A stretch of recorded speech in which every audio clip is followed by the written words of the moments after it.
What's up, guys? Sean here, coming at y'all with a quick little video. Just a little bit of Eagles stuff I want to go over today. It's been kind of quiet, beside the AJ Brown stuff, OTAs. There ain't really much to talk about, but I figure we could cover a little bit of what we're thinking moving into this next season and some of the players we're going to be interested in watching. But first, if you're new here, drop a like, please subscribe, hit the bell. That way you don't miss any of our content. We cover an NFL, NBA daily, Eagles news, and more. We're covering the finals right now. I'm going to be live streaming later tonight. Excited for that. So stay tuned. Check out more of the videos, and I appreciate you guys.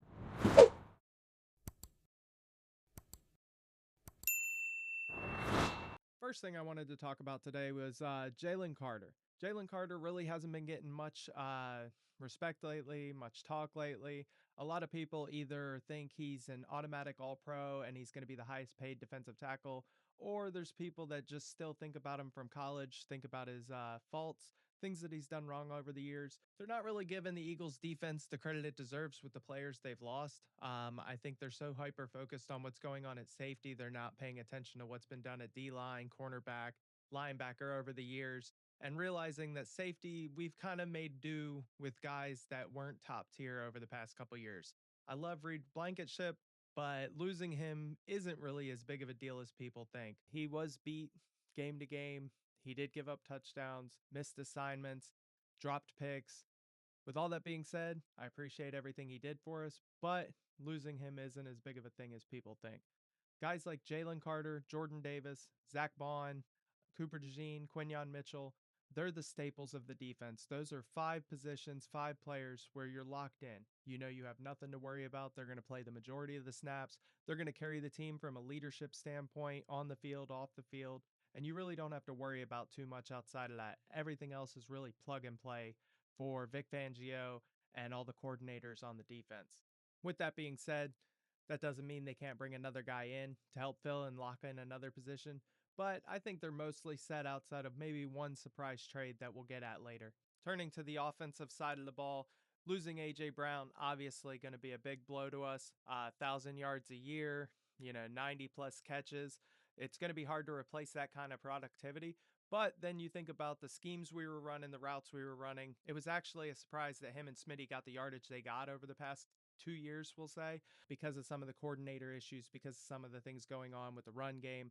More than likely, what you'll see is that gets spread out over a lot of players. I expect Smitty to get about 120, 130 targets this year. He'll probably pull in 80 to 100 of them, depending on how his hands look. I expect the higher end of that. Plus 1,000 yards, plus 7 touchdowns. It's pretty much to be expected from Devontae. Even with a number one wide receiver, he took over games, never had an issue with matchups. His first year with the Eagles, we watched him take on all the number ones, and he still came within a couple yards of 1,000 yard season. And that was when the offense was very early on growing, trying to find its identity. So I expect him to do way more this year. With all the people coming back on offense, offensive line, running backs, quarterback room's pretty similar. You're not really replacing any starters this year other than AJ Brown. So you really don't have much to worry about. You can kind of spread things out comfortably. You got new faces that can grow and learn. And in reality, wide receiver is the only position that you have to worry about a little bit of a jumble at, a little bit of a learning curve, which I think we'll cover that up with the run game early in the season. So it doesn't really bother me too much. Plus, you always have Dallas Goddard and Devontae Smith to lean on, Saquon Barkley out of the backfield. So it's not like Jalen doesn't have a sure thing that he's comfortable with and that has been with him for the past couple years. Turning over to Jalen Hurts a little bit, obviously the guy we're expecting to lead the team, highest paid offensive player, QB1, the guy who's taken us to two Super Bowls, won one of them. He's going to be on a little bit of a learning curve with Sean Mannion. There will be growing pains in the beginning of this year. Again, I think you just lean on the run game, you lean on things you know early while learning, adapting, growing, and building something new over top of that. With that being said, I expect a great year out of Jalen. Hopefully, it's a run first offense, play action, get him out of the pocket, keep the scrambles to a minimum. We're just trying to extend Jalen here, make sure that he's good for another couple years. So I don't expect to see too much craziness with the run game. With that being said, QB sneaks here and there, some RPOs, some option plays for Jalen throughout the year, but nothing too crazy. A lot of short passes, a lot of under center passing, timing throws, throws with anticipation. So I think you'll see a lot more of that this year. As far as the picks go this year, Jalen's always good for a couple. I expect it'll stay that way. His better years, they tend to stay lower, but with it being a new offense, a lot of anticipation throws, it could be a little higher, but that's nothing that concerns me. When the time comes, Jalen will do what he's got to do, as he always has. All in all, I think offense and defense are pretty well locked in. I don't think we have too many holes to cover. I think people are a little worried about safety, a little worried about wide receiver, which is fine. We got new faces filling in, young guys taking over. But I trust the rest of this team to keep everyone together. The core is still there. Lane Johnson, Mulata, Hertz, Barkley, Quinion, we got plenty of guys everywhere. We're really not going to have too much to worry about in terms of getting new guys in. We can really lean on the vets and kind of let them lead this team going into the season. And then when guys start to show up, show out, you can integrate them into the offense in different ways, or the defense, they can get slid around in different ways. And I trust the coaches to get it done. Last thing we're going to talk about here is obviously the potential Max Crosby trade. Got one tweet a couple days ago saying that the Eagles are definitely interested. I see a lot the past day or two about Max Crosby saying he's loyal to the Raiders, he's here for the Raiders, he's locked in, he's excited for the new moves. The Raiders made a lot of moves. They paid a lot of people because they thought Max Crosby was going to the Ravens. I still think they're a couple years away from winning if their QB works out. That's a big if there. It's Las Vegas. It's a tough transfer from Indiana. So we'll have to see how he does. Do you really just keep paying Max Crosby throughout all this instead of staying flexible and giving your team options? I don't know if that makes a lot of sense to me. So I think from the Raiders' standpoint, they're still looking to move on from Max Crosby, no matter what's being said to the press. With that being said, the Eagles are always interested. Howie Roseman is always on the look for players that are out there. We've been interested in Crosby. We've been interested in Miles Garrett. We were in on Micah Parsons. So it would not surprise me at all if Howie's out there trying to make a move on him.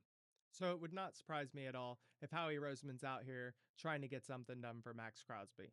Now, the question really boils down, what's Max Crosby worth? The Ravens were willing to pay 2 first-round picks, but that was then. There's a medical report out now. How much you believe that, take it with a grain of salt. It could absolutely be nothing. Max could still be in his prime, completely healthy, and nobody will know the difference because someone come out and said something about a bum knee. It seems like he's been participating, he's been with the team. It doesn't seem like he has any limitations that I know of or that I could see. So, compensation wise, you're definitely not getting 2 first. I think a first and a player at this point is much more likely, although the price could be much lower.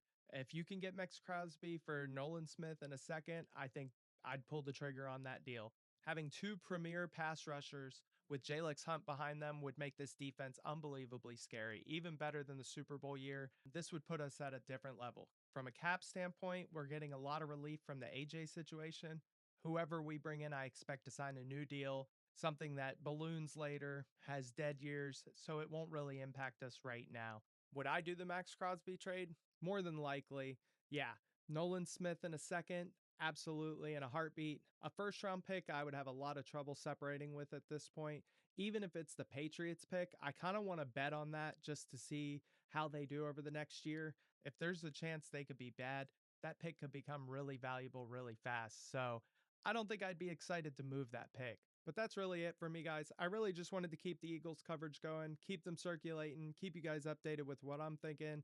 Obviously, there's a lot of news out there. It's the slow season, but I'll always stick to my vets, stick to my guys. You know, Lane Johnson, Jalen Carter, Zach Bond, the guys that have been here now for a couple years, a lot of the guys that we brought in.